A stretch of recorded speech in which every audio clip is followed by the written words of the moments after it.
This program is proudly sponsored by Nowicki Carbone, personal injury lawyers.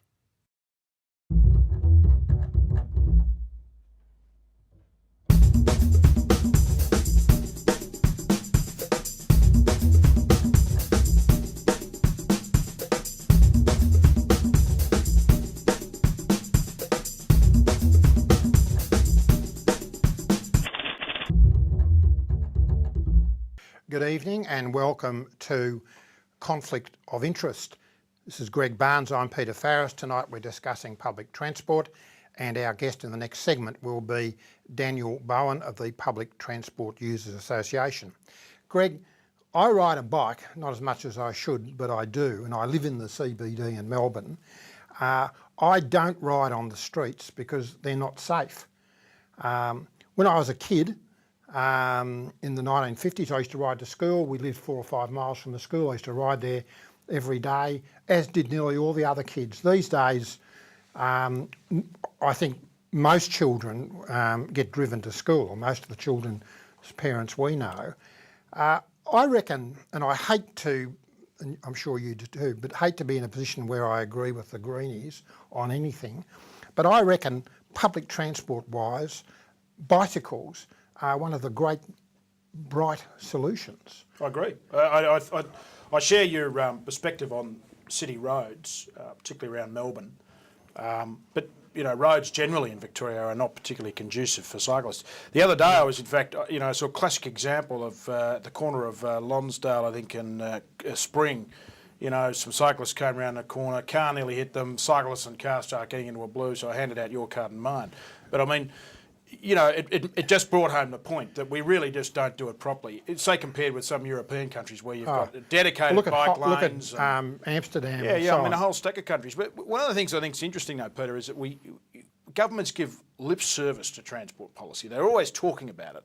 But nothing's really changed in Victoria, certainly in Melbourne in the last 30 or 40 years. But don't they care? It just seems to me so blindingly obvious about bicycles that if you had safe, dedicated bike lanes on all the major roads, linked into what we've got a wonderful collection of bike paths. Bike paths, fantastic. Which Best are, in Australia. Which are perfectly safe. Yeah, I agree.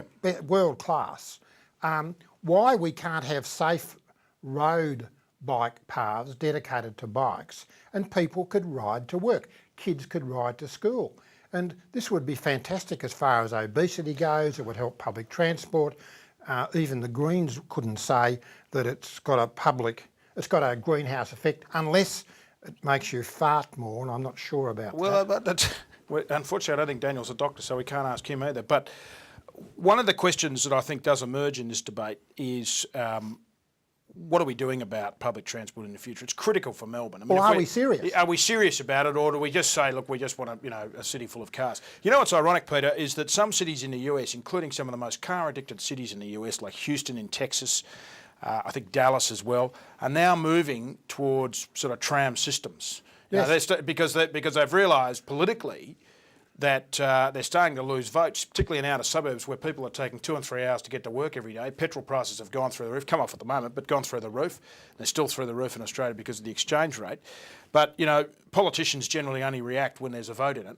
And maybe one of the problems in Australia, and I'll be interested in Daniel Bowen's views on this, but one of the problems in Australia, particularly in Victoria, is that the public transport vote just doesn't seem to be swinging politicians one way or the other. Yeah, not at all. It's strange, isn't it? I mean, Melbourne's a big city. 4 million people is a big city. I mean, we're bigger than any city in France except for Paris, and I think in Japan except for Tokyo. I mean, this is a big city by world standards, but we don't seem to be serious about public transport other than to build more freeways and have more cars. I mean, there is no solution other than freeways. And the Eddington report, Rod Eddington, who did that report for, I think started with Brax and now Brumby, which was looking at transport infrastructure in Victoria, has got some huge, big ticket items in there. One of which involves cars. I think the other one involves a rail link. But the cars one won't happen. The cars one won't happen. Afford it. Won't be able to afford it. I mean, the problem is that the cost of this infrastructure is so enormous. Maybe it is a question of doing better with what we've got. I mean, we have got, as you say, we've got a terrific collection of bike paths around. We've got a lot of public transport infrastructure in terms of tram and train network.